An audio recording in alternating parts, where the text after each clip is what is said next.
Hi, I'm John Holden. And I'm Andrea Ocampo. Welcome to Earth.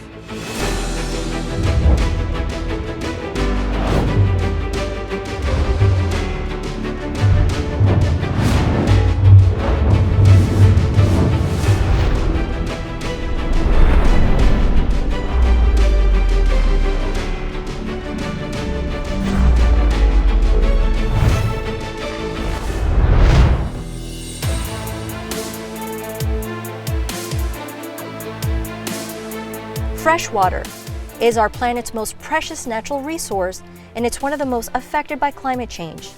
Droughts are increasingly destructive. Those events hurt agriculture and directly affect human life. That's why all kinds of industries are looking for ways to conserve water. As the outflow from the Great Lakes to the Atlantic Ocean, the St. Lawrence River belongs to one of the world's great freshwater ecosystems, and it forms the economic and cultural heart of this region.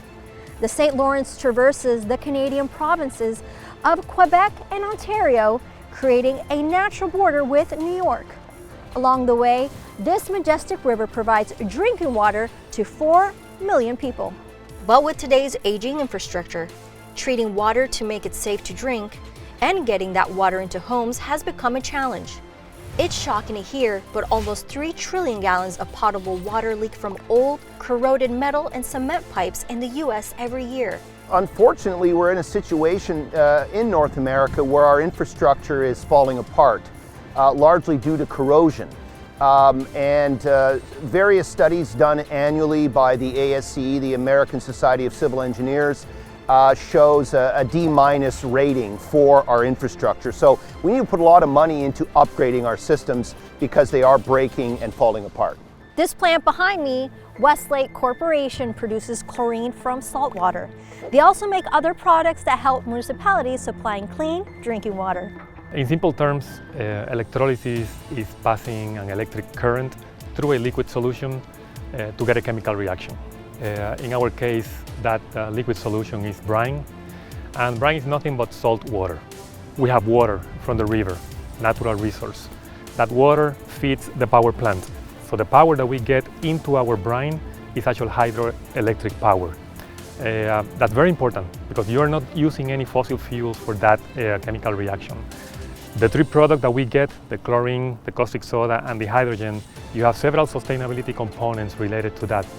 The caustic soda has a lower carbon content versus any conventional caustic soda, and the hydrogen is a green fuel source. I wanted to see the PVC manufacturing process for myself. So we drove up to Westlake's PVC production facility in Woodbridge, near Toronto, for a look. PVC is created from chlorine, which starts with a chemical process using brine, which is salt and water. These basic ingredients, when added to ethylene, create PVC for an end-use product such as pipe. PVCO uses 40% less raw materials to make an equivalent strength pipe, providing a sustainable solution of a lighter yet stronger pipe for municipal water delivery projects. PVC is a very exciting material because, again, it's a material that meets the needs of society today. We want a better world. PVC is part of that solution. And you know what's really interesting is PVC is also the most cost-effective pipe material available. So again, you're not only getting all of these benefits from it, but it's costing less money. You can get more pipe in the ground and solve these infrastructure problems that we're all facing across North America. For 35 years, Westlake has made products that enhance the lives of people around the world.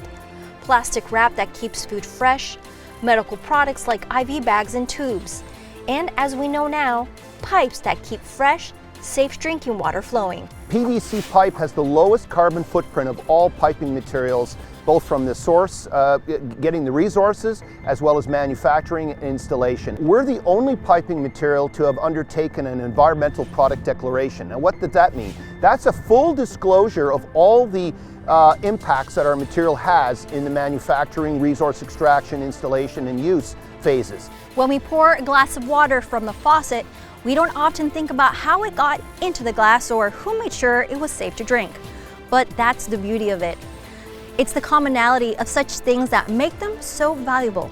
So in that sense, maybe we should think of a company like Westlake as salt of the earth. Till next time.